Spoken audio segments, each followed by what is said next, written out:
குடும்பமே, இந்த நாளிலே உங்களை மறுபடியும் பார்ப்பதிலே நான் மிகுந்த சந்தோஷம் அடைகிறேன். ஆண்டவராகிய இயேசு கிறிஸ்து நல்ல தேவன், நன்மைகளை செய்கிற தேவன்.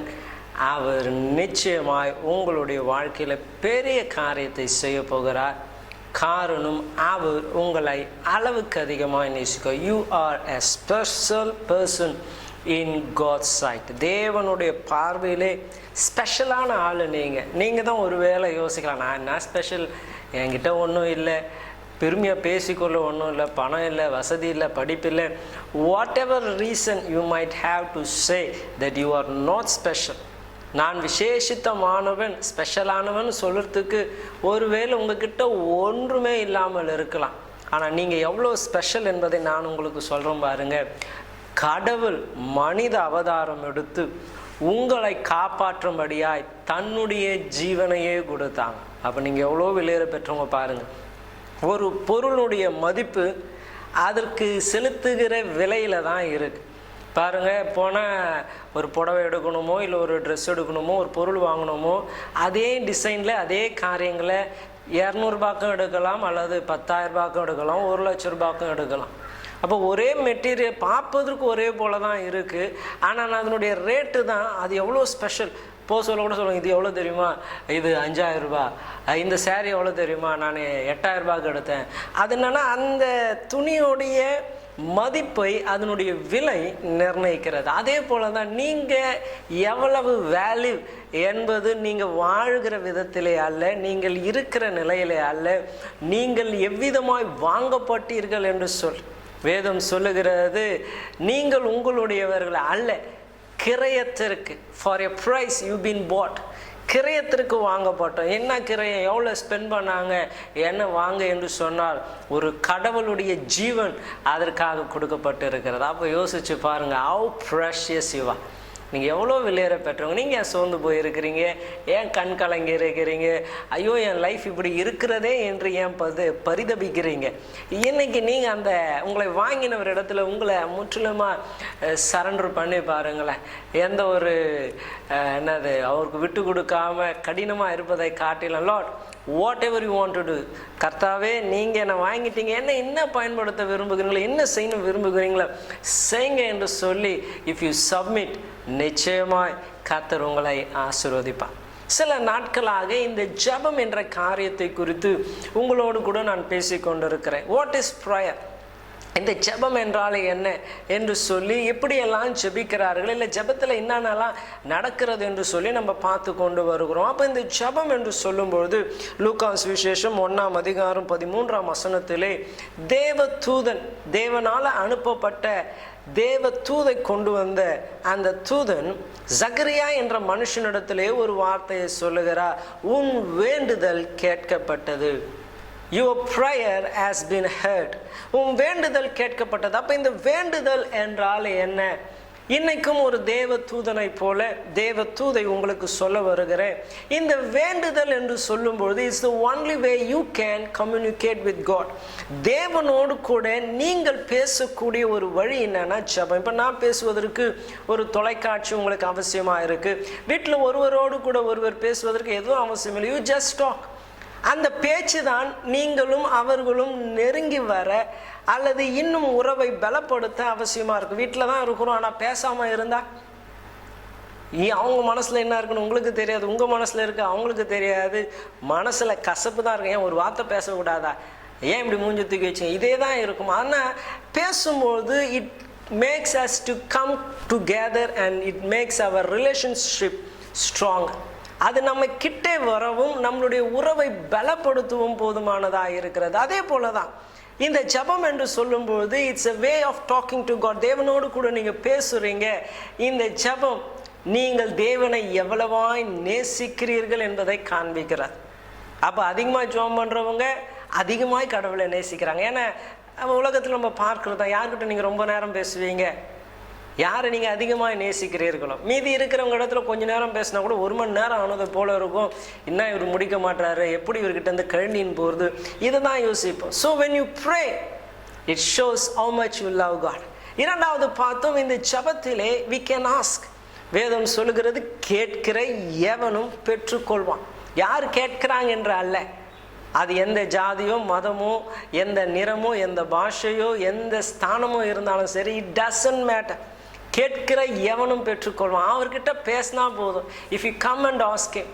இங்கே நம்ம அதுதான் வாசிக்கிறோம். இரண்டாவது, prayer in a way where we can ask God. ஜபத்தின் மூலமா நம் தேவனிடத்திலே கேட்க முடியும். இன்று நான் உங்களுக்கு சொல்ல விரும்புகிற காரியம், ஜபம் உங்களுடைய சோதனையை மேற்கொள்ள உதவியாயிரும். பாருங்க, நம்மளுடைய நிகழ்ச்சியை பார்க்கும்பொழுது அதில் சில நேரங்களில் நம்ம கேட்கிற எங்களுக்கு ரொம்ப மன கஷ்டமாக இருக்கும். என்னென்னா, சிறு பிள்ளைய ஃபோன் பண்ணி அவங்க அப்பாவுடைய நிலவரத்தை சொல்லுவாங்க. குடிக்கு அடிமையாக இருக்கிறாங்க, குடிச்சிட்டு வந்து அம்மாவை அடிக்கிறாங்க, எங்களெல்லாம் அடிக்கிறாங்க, பணம் கொடுக்க மாட்டுறாங்க, வீட்டில் சாப்பிட பணம் இல்லை, எங்கள் அப்பாவுக்காக ஜெபம் பண்ணுங்க என்று சொல்லி அநேக பெற்றோர்களுடைய பாரமாக தான் இருக்கு. என் பிள்ளைக்காக ஜெபம் பண்ணுங்க. சில காரியங்களிலே அவர்கள் அகப்பட்டு இருக்கிறாங்க. அப்படிப்பட்ட குடிப்பழக்கத்திலே இருக்கிறவர்களிடத்துல பேசுன்னு அவங்க சொல்கிற காரியம், எனக்கு கூட இதை விட்டுணும் தான் ஆசை. காலைல போகும்போது கண்டிப்பாக வீட்டுக்கு வரணும், சம்பளம் வாங்கும் போது இதை அப்படியே கொடுக்கணும், எல்லாம் ஃபேமிலியாக எங்கன்னா படத்துக்கு போகணும், இல்லை ஜாலியாக இருக்கணும், பிள்ளைங்களுக்கு செலவு பண்ணணும், இது மாதிரி எனக்கும் தான் ஆசை இருக்குது. ஆனால் அந்த நேரம் வந்த பிறகு என்னாலே இந்த சோதனையை மேற்கொள்ள முடியல. I cannot over come this temptation.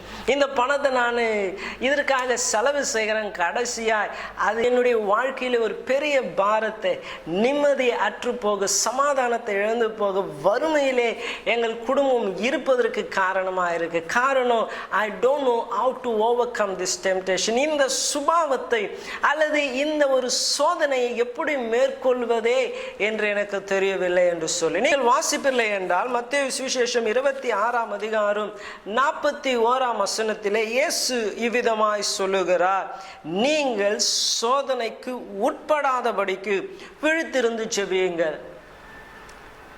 நீங்க விழித்திருந்து ஜெபிக்க வேண்டும். You have to be awakened in prayer. நீங்க ஏன்னா சோதனைக்கு உட்படாதபடிக்கு, சோதனையில போயிட்டு அல்ல, அதற்குள்ளே பிரவேசிக்காதபடி, to be protected from the temptation, அவைகளை மேற்கொள்ளத்தக்கதாய் நீங்கள் ஜெபிப்பீர்களே என்றால் தேவன் பலனை கொடுக்க போதுமானவராக இருக்கிறார். இன்னைக்கு கூட இது வெறும் இந்த குடி பழக்கம் மாத்திரம் அல்ல. நம்மளுடைய தேசத்தில் இப்போ பார்க்குற காரியங்கள் அதுதான். ஒரு காலத்தில் நான் வெள்ளைக்காரங்களுக்கெல்லாம் சேலஞ்சாக நான் பேசின நிறைய காரியம் இருக்குது. ஆனால் இப்போ யோசிக்கும்பொழுது அது வருத்தமாக இருக்குது. உங்கள் தேசம் போல் எங்கள் தேசம் இல்லை, கலாச்சாரத்தில் இப்படி இருப்போம், இப்படி வாழ்கிறோம் என்று சொல்லி. ஆனால் இப்போ நியூஸையும் செய்தித்தாள்களையும் பார்க்கும்போது எவ்வளவு அவல நிலைக்கு நம்மளுடைய கலாச்சாரங்கள் தள்ளப்பட்டு இருக்கிறது. தவறான உறவுகள், தவறான காரியங்களை பப்ளிக்காக செய்து அதை வேற வாட்ஸ்அப்லையும் ஃபேஸ்புக்லையும் கடந்து வருகிறது. எவ்வளவோ காரியங்கள் மாறி போயிடுச்சு. அப்போ பார்க்கிறோம், சில காரியங்களை மேற்கொள்ள முடியல. அவைகள் நம்மை சோதனைக்கு உட்படுத்துகிறார். நல்ல மனுஷனா வாழணும் என்று சொல்லி நம்ம வேலைக்கு போகிறோம். கீழே இருக்கிறவங்க லஞ்சம் வாங்குறதுனால நம்ம லஞ்சம் வாங்க வேண்டும் என்று கட்டாயப்படுத்தப்படுகிறோம். எல்லாம் வாங்கிட்டாங்க, நீ மட்டும் ஏன் ரொம்ப நல்லவன் மாதிரி ஏன் நடிக்கிற, வாங்கின்னு சைன் போட்டு முடிய வேலையே என்று சொல்லி இதெல்லாம் கேள்விப்பட்ட காரியங்கள் தான். சோதனைக்கு உட்படுத்தப்படுகிறோம், தவறு செய்ய உட்படுத்தப்படுகிறோம். எப்படியோ நல்லவனா இருக்கணும்னு நினைத்தாலும் இருக்க முடியல. பக்கத்தில் இருக்கிறவங்க வந்து சொல்கிறாங்க, அவங்கள குறித்து இவங்களை குறித்து கேட்காம இருக்க முடியல. அடுத்ததுனால நம்ம போய் மற்றவர்களை குறித்து தவறாய் மற்றவர்களிடத்துல பேச ஆரம்பிக்கிறோம். அவங்க இப்படி சொன்னாங்க அப்படின்ட்டு அந்த செய்தியை துர்ச்செய்தியை பல இடங்களிலே பரப்புகிறோம். அதுவும் தப்பு தான், அது ஒரு டெம்டேஷன். சிலருக்கு பார்த்தீங்கன்னா இந்த கடன் வாங்காமல், பணம் மற்றவங்கிட்ட வாங்காமல் இருக்கவே முடியாது. என்னதான் வேலை செஞ்சாலும், என்னதான் சம்பாதிச்சாலும் அந்த கடன் வாங்கி அதை செயல்படுத்தினாலே சிலருக்கு சந்தோஷம். வாங்கி வாங்கி இங்கே வாங்கி அவங்கள கடன் அடைச்சி அங்கே வாங்கி இன்னொரு இடத்துல வட்டியை கட்டி கடைசியாக லைஃப்பில் நிம்மதி இல்லை. வெளியில் பூட்டு போட்டு உள்ளே லைட் ஆஃப் பண்ணி ஒளிந்து கொண்டு இருக்கிறவர்களே தெரியும். காரணம் என்ன? What is the reason? ஏன்னா இது ஒரு சோதனையாக இருக்கிற, இட் இஸ் எ டெம்டேஷன். ஆனால் ஆண்டவராகிய இயேசு கிறிஸ்து சொல்லுகிறார், நீங்கள் சோதனைக்கு உட்படாதபடிக்கு விழித்திருந்து ஜெபியுங்க. அப்ப இந்த ஜெபம் என்ன செய்கிறது என்றால், உங்களை இந்த சோதனையை மேற்கொள்ள, சோதனைக்கு உட்படாதபடிக்கு உங்களுக்கு பலனை கொடுக்கிறது. It gives you strength to overcome. இன்னைக்கு நீங்க ஜெபிக்க ஆரம்பிச்சு பாருங்க. When you start to pray and pray and pray, நீங்க ஜெபிக்க உங்களுடைய வாழ்க்கையிலே, உங்களுடைய சிந்தனைகள், உங்களுடைய செயல்பாடுகளிலே பல வித்தியாசத்தை நிச்சயமா நீங்க பார்ப்பீங்க. நீங்கள் ஜெபிக்க பாருங்க, வேதம் சொல்லுகிறது, சாரி உலகத்தில் சொல்கிறாங்க பாருங்க, உன் சிநேகிதன் யாருன்னு சொல்லு நீ யாருன்னு சொல்கிறேன் அப்படின்னுட்டு. நான் ஏற்கனவே சொன்னது போல, நீங்கள் ஜெபிக்கும் பொழுது you have a close relationship with God. நீங்கள் தேவனோடு கூட சேர நீங்கள் தேவனை போல மாற ஆரம்பிப்பீங்க. உங்கள் சுபாவங்கள் எது விட முடியலையோ அவைகளை விட்டு நீங்கள் அவைகளை ஜெயிக்க கர்த்தர் உங்களுக்கு பலனை கொடுப்பாங்க. லூக்கா சுவிசேஷம் 4ஆம் அதிகாரத்தில் பார்ப்பீர்கள் என்றால், அங்கே ஆண்டவராகிய இயேசு கிறிஸ்து அவர் மனித அவதாரம் எடுத்து இந்த பூமியில வாழ்ந்தபொழுது அவருக்கு வந்த ஒரு சோதனைகளை குறித்து நாம் வாசிக்கிறோம். அங்கே வாசிக்கும் பொழுது 40 நாள் அவர் சோதிக்கப்பட்டார். For 40 days 40 நாள் அவர் ஜெபிக்க கடந்து போனாங்க. ஆனால் அந்த ஜெப வேளைகளிலே 40 நாளும் இரவும் பகலும் பல வகைகளிலே இயேசு சோதிக்கப்பட்டார். ஆகவே தான் நம்ம வேதத்தில் வாசிக்கிறோம், நம்மை போல எல்லா வகையிலும் அவர் சோதிக்கப்பட்டும் பாவம் இல்லாதவராயிருந்தார் என்று சொல்லி.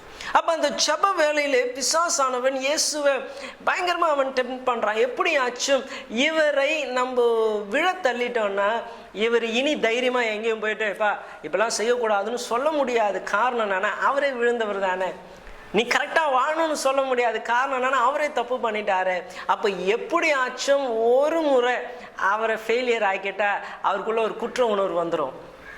இனி அதை செய்ய சொல்லக்கூட அவருக்கு அதான் செஞ்சிட்டோமே, இனி நம்ம எங்கே இப்படியே வாழ்ந்துன்னு போயிடுவோம் அப்படி என்ற ஒரு மனநிலை வந்துடும். அவரை எப்படியாச்சும் ஒரு முறை தவறு செய்ய வச்சிடணும்னு சொல்லி அந்த 40 நாளும் அவரை சோதித்தாங்க. அதிலே 3 சோதனை வேதத்திலே எழுதப்பட்டு இருக்கிறது. லூக்கா சுவிசேஷம் 4ஆம் அதிகாரத்திலே நாம் வாசிக்கிறோம். நீங்கள் பார்ப்பீர்கள் என்றால், முதலாவதாக பிசாசு இயேசுவுக்கு கொண்டு வருகிற சோதனை என்ன தெரியுங்களா? நீ தேவகுமாரன் ஆனால் இந்த கல்லை அப்பமாக்கி சாப்பிடுங்களேன். பசியாக இருக்கிறீங்கன்னு தெரியுது, உங்களுக்கு வல்லமை இருக்குன்னு நீங்கள் சொல்லுகிறீங்க. அந்த வல்லமை இருந்தால் கொஞ்சம் பயன்படுத்தி பாருங்கள். இங்கே தான் யாரும் இல்லையே பார்க்க, நீங்கள் கல்லை அப்பமாக்கி சாப்பிட்டா எப்படி அதை செய்யலான்னு கேட்க போவதுக்கு யாரும் இல்லையே, நீங்கள் செஞ்சு பாருங்களேன் என்று சொல்லி இயேசுவுக்கு இருக்கிற அந்த வல்லமையை உபயோகம் பண்ணும்படியாக பிசாசானவன், நீங்கள் யார் தேவகுமாரன் தானே, செய்யுங்க. இன்றைக்கும் பாருங்க அப்படி தான் இருக்கிறார். நீ யாருன்னு காண்பி, just show who you are. இதை செய், யார் உன்னை தடுக்க போறா? இல்லை உன்னை யாரு கேட்க முடியும்? கேட்கறதுக்கு யாரும் இல்லையே, இது வனாந்திரம் தானே, தெரியாம பண்ணு. யாருக்குன்னா தெரிஞ்சாதானே தப்பு. ஃபோனில் என்ன வருதுன்னு உங்கள் அப்பா அம்மா வாங்கி பார்க்க போகிறாங்களா? இல்லை யாரும் இல்லாத போது டிவியில் இல்லை நெட்டில் நீ என்ன பார்க்க போகிறன்னு யாருக்கு என்ன தெரிய போகுது? You just do. ஏன்னா நீ ஒரு ஆண்மகன், இல்லை நீ இப்படிப்பட்டவங்க, யூ கேன் டூ இட், நீங்கள் செய்யலாம் என்று சொல்லி இஸ் டெம்ப்டிங் தம். இங்கே பார்க்குறோம் இயேசுக்கும் அப்படிப்பட்ட ஒரு சோதனை தான். யாரும் இல்லை, நம்ம செஞ்சால் என்ன அப்படி என்று சொல்லி டேபிளுக்கு அடியில் காசு வாங்குறதோ, இல்லாத நேரங்களில் சேனலை மாற்றுவதோ, இப்படிப்பட்ட காரியங்களை இயேசு செய்யாமல் இயேசு ஜெபித்ததினால் for 40 days he is been praying. அவர் ஜெபத்திலே இருக்கிறதினாலே அவர் பிசாசை எதிர்த்து நின்றார். அவர் சொல்லுகிறார், மனுஷன் அப்பத்தினால் மாத்திரம் அல்ல, தேவனுடைய வாயிலிருந்து புறப்படுகிற ஒவ்வொரு வார்த்தையினால் பிழைத்திருப்பார். இன்னைக்கு ஐ என்கரேஜ் அந்த ஜெபம் பாருங்க. இயேசு அந்த சோதனையில மாட்டிக்கொள்ளாமல் கீழே விழுந்துடாம, அப்புறம் பார்த்தீங்கன்னா அவர் பூமியில் வாழ்ந்த நாட்களில் ஒருத்தரையும் அவரை என்கரேஜ் பண்ணியிருக்க முடியாது. சுகத்துக்காக ஜெபம் பண்ணோன்னா அவர் யோசித்திருப்பாங்க, ஐயோ நம்மளே இப்படி பண்ணிட்டோமே, நம்ம ஜெபம் பண்ணினா நடக்க போகுது. இல்லை ஒரு காரியத்தில் அவர் ஈடுபடணும், ஒருத்தரை கடிந்து கொள்ளணும்னா அவரே யோசிப்பார், நம்மளே இப்படி பண்ணிட்டோமே எப்படி. அவரால் தைரியமாக நிற்க முடியாது. காரணம் என்னன்னா, he himself committed a sin. அவரே ஒரு பாவத்தை பண்ணி இருக்கிறதுனால அவரால் தைரியமாக நிற்க முடியாது. இன்னைக்கு நான் உங்களை உற்சாகப்படுத்துகிறேன். ஒருவேளை நீங்கள் பல நாட்களாய் சோதனைக்கு உட்பட்டவர்களாக இருக்கலாம். இதெல்லாம் இயற்கை தான். பிசாசு அப்படிப்பட்ட எண்ணங்களை கொண்டு வருவான். இதெல்லாம் எல்லாரும் செய்கிற காரியம் தானே. நீ ஒன்றும் பெரிய தப்பு ஒன்றும் செய்யலை, யாரும் செய்யாததையா செஞ்சிட்ட. இதெல்லாம் இந்த வயதிலே செய்யக்கூடிய காரியங்க. அப்படி என்று சொல்லி சில காரியங்களிலே உங்களை அவன் ஈடுபடுத்தி கொண்டு இருப்பான். அதை செய்ய செய்ய செய்ய இப்பொழுது நம்ம விடணும்னு நினைச்சாலும் விட முடியாத ஒரு ஹேபிட் அது மாறி இருக்கும். இந்த சோதனைக்கு நீங்கள் உட்பட்டவர்களாக இருக்கலாம். இன்னைக்கு அதில் இருந்து தப்பித்து கொள்ள கர்த்தர் ஒரு வழியை உண்டாக்கி இருக்கிறார். ஜெபிங்க, நீங்கள் ஜெபிங்க. சோதனைக்கு உட்படாதபடிக்கு ஜெபிங்க. ஜெபிப்பீர்களே என்றால் ஐ கேன் கேரண்டி யூ உங்களை மேற்கொள்ள வருகிற எந்த சோதனையாக இருந்தாலும் நீங்கள் அதை தைரியமாக ஃபேஸ் பண்ண முடியும். அதை நீங்கள் எதிர்த்து நிற்க முடியும். அவைகளை நீங்கள் மேற்கொள்ள முடியும். நீங்கள் இன்னிலேருந்து உங்கள் குடும்பத்திற்காக நீங்கள் ஜெபம் பண்ணுங்கள், உங்கள் ஃபேமிலிக்காக ஜெபம் பண்ணுங்கள், உங்கள் பிள்ளைக்காக, உங்கள் கணவருக்காக, மனைவிக்காக நீங்கள் ஜெபிச்சு பாருங்கள். அவங்க இருக்கிற சிச்சுவேஷன், அவர்கள் மாட்டி இருக்கிற காரணம், சில வேளையில் ஏன் அவர்கள் அதை செய்கிறாங்கன்னு நம்மளால் புரிஞ்சு கொள்ள முடியாது. அவங்க ஏதோ ஒரு இடத்துல they been bound to it, அதில் கட்டப்பட்ட நிலைமையில் இருக்கிறாங்க. அவங்கள விடுவிச்சு கொள்ள முடியாமல் இருக்கலாம். நீங்கள் ஜெபித்து பாருங்களேன். எங்கள் சபையில் அநேக சாட்சிகள் இதை போல சொல்லலாம். கடனின் நிமித்தம் கட்டப்பட்டவர்கள், குடியின் நிமித்தம் கட்டப்பட்டவர்கள், விபச்சாரம் வேசித்தனம் என்ற அந்த நிலையிலே கட்டப்பட்டவர்கள், பலவிதமான பாவ பழக்கங்களுக்கு கட்டப்பட்டவர்கள், சோதனையிலே உட்பட்டவர்களாக இருந்தாங்க. குடும்பத்தில் இருக்கிறவங்களுக்கு கண்ணீர், ஐயோ இப்படி இருக்கிறாரே என்று சொல்லி மனபாரம். ஆனால் அவர்களை எல்லாவருடைய மனதை மாற்றின ஒரு வல்லமை இருக்குமே என்றால் அது தேவனுக்கு முன்பதாய் நாங்கள் ஜெபிக்க ஆரம்பித்த பொழுது தேவன் பரிபூர்ண விடுதலை கொடுத்தார். when we started to pray, complete deliverance. குடிகாரராய் சிறு வயது முதல் ஒருத்தர் குடிகாரராக எங்கள் சபையில் இருந்தாங்க, மூப்பராக இருந்தாங்க. ஆனால் இன்ஸ்டண்ட்டாக அவர் உடனடியாக அதை விட்டு அவர் மீள கர்த்தர் உதவி செஞ்சாங்க. ரீசன் ப்ரேயர், ஜெபம் காரியங்களை மாற்றும், ஜெபம் யுத்தங்களை ஜெயிக்கும். நீங்கள் ஜெபித்து பாருங்கள். Start praying for your family. உங்களுடைய வாழ்க்கைக்காக நீங்கள் ஜெபிச்சு பாருங்கள். நிச்சயமாக நான் சொல்லுகிறேன், கர்த்தர் ஜெயத்தை உங்களுக்கு கட்டளையிடுவார். நானும் இந்த வேளையில் உங்களுக்காக ஜெபிக்க போகிறேன். கணவருக்காக, மனைவிக்காக, பிள்ளைகளுக்காக, இல்லை வாட் எவர் சூழ்நிலையிலே நீங்கள் மாட்டிக்கொண்டு சோதனையை மேற்கொள்ள முடியாமல் இருக்கிறீங்களோ, நீங்கள் கண்ணை மூடணுன்ற அவசியம் இல்லை, வாயை அசைக்கணுன்ற அவசியம் இல்லை. எல்லாரும் சுற்றி பார்த்து கொண்டு இருக்கிறபடினால நீங்கள் உள்ளத்தில் ஜெபம் பண்ணுங்க. ஏசப்பா எனக்கு உதவி செய்யும், இந்த சோதனையை மேற்கொள்ள உதவி செய்யுங்க. இன்றைக்கி மாத்திரம் இல்லை, ப்ரே எவ்ரிடே. நீங்கள் செபித்து பாருங்கள். ஒவ்வொரு நாளும் நீங்கள் செபித்து பாருங்கள். தேவன் நிச்சயமாய் அவைகளை மேற்கொள்ள உங்களுக்கு பலன் கொடுப்பார். செபிப்போமா? சர்வ வல்லமுள்ள தேவனே, இந்த நிகழ்ச்சியை பார்த்த ஒவ்வொருவருக்காக செபிக்கிறேன். அவர்கள் எந்த நிலையிலே இருக்கிறார்கள் என்று நான் அறியேன். ஆனால் வானத்தையும் பூமி நிரப்பியிருக்கிற தேவன், உமக்கு மறைவானது ஒன்றுமில்லை என்று சொல்லியிருக்கிற தேவன், நீர் அவர்கள் இருக்கிற அந்த இடத்திலே இருக்கிறீங்க. ஆண்டவரே, அவர்கள் அகப்பட்டு கொண்டு இருக்கிற அந்த சூழ்நிலை, அந்த சோதனை நீர் அறிந்திருக்கிறீங்க. இந்த வேளையிலே அந்த சோதனைக்கு உட்படாதபடி, அந்த சோதனையை மேற்கொள்ள பலனை தேவன் நீர் கட்டளையிடும்படியாக ஜெபிக்கிறேன் அப்பா. ஆண்டவரே, அவருடைய சோதனையை மேற்கொள்ள நீர் உதவி செய்யும்படியாக ஜெபிக்கிறோம். ஆண்டவரே, lead us not into temptation but deliver us from all evil என்று ஆண்டவரே ஜெபத்தில் சொன்னீங்களே. எல்லா தீமைக்கும் எங்களை விலக்கி பாதுகாத்துக் கொள்ளுங்க, சோதனைக்கு உட்படாதபடி எங்களை பாதுகாத்துக் கொள்ளுங்க என்று சொன்னீர். ஆண்டவரே, அப்படியாய் சோதனைக்கு ஒருவரும் உட்படாதபடி அவைகளிலே இருந்து விடுதலை பெற தேவரீர் இந்த வேளையில் அவர்களுக்கு உதவி செய்யும்படியாக ஜெபிக்கிறேன். ஆண்டவரே, அந்த சோதனையை மேற்கொள்ள ஆண்டவரே அவர்களுக்கு பலனையும் ஞானத்தையும் தேவ ஆவியானவர் கட்டளையிடும்படியாக ஜெபிக்கிறேன். நல்ல கிறிஸ்துவ நண்பர்களை கட்டளையிடும்படியாக ஜெபிக்கிறேன். குடி பழக்கங்களுக்கு அடிமைத்தனத்தில் இருக்கிற ஒவ்வொரு பிள்ளைகளுக்காக ஜெபிக்கிறேன். எவ்வளோ பிள்ளைங்க அப்பா இப்படி இருக்கிறாங்க, என் பிள்ளை இப்படி இருக்கிறாங்க என்று எவ்வளோ பேர் ஃபோன் பண்ணுறதை நாங்கள் கேட்குறோமே. ஆண்டவரே, அந்த சோதனையை மேற்கொள்ள தேவன் அவர்களை பலப்படுத்தும்படி ஆட்சேபிக்கிறேன். அவர்களை கட்டி வைத்திருக்கிற எல்லா கட்டுகளையும் இயேசுவின் நாமத்திலே நான் கட்டவிழ்க்கிறேன். தேவன் உம்முடைய வார்த்தையின்படி பரலோகத்திலும் அவைகளை கட்டவிழ்த்து அவர்களுக்கு பரிபூர்ண விடுதலையை இந்த சோதனையில இருந்து நீர் கட்டளையிடும்படி ஆட்சேபிக்கிறேன்.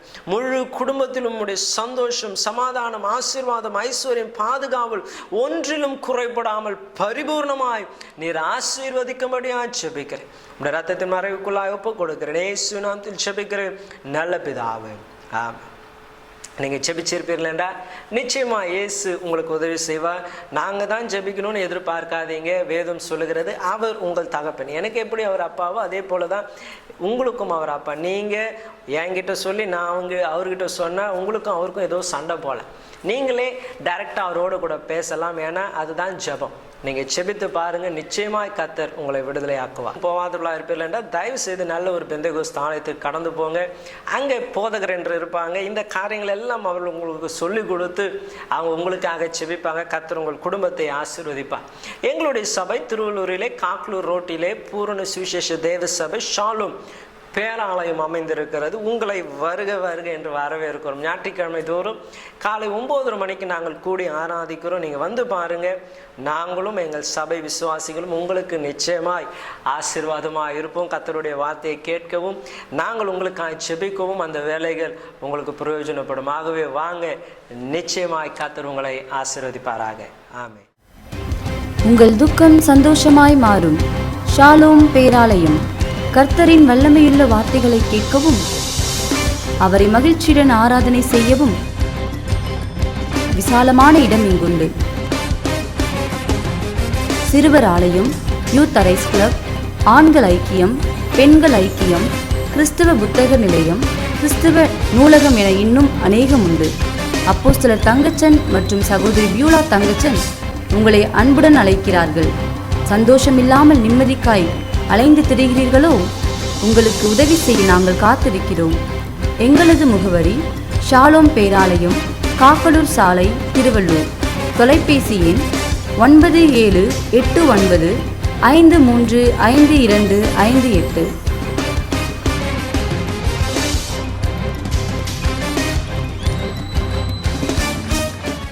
இரண்டிலிருந்து 4 வயது குழந்தைகளுக்கு மிகப்பெரிய கொண்டாட்டமாக ஜாய் பிளே ஸ்கூல், சுட்டிகளுக்கு ஏற்ற உலகம்.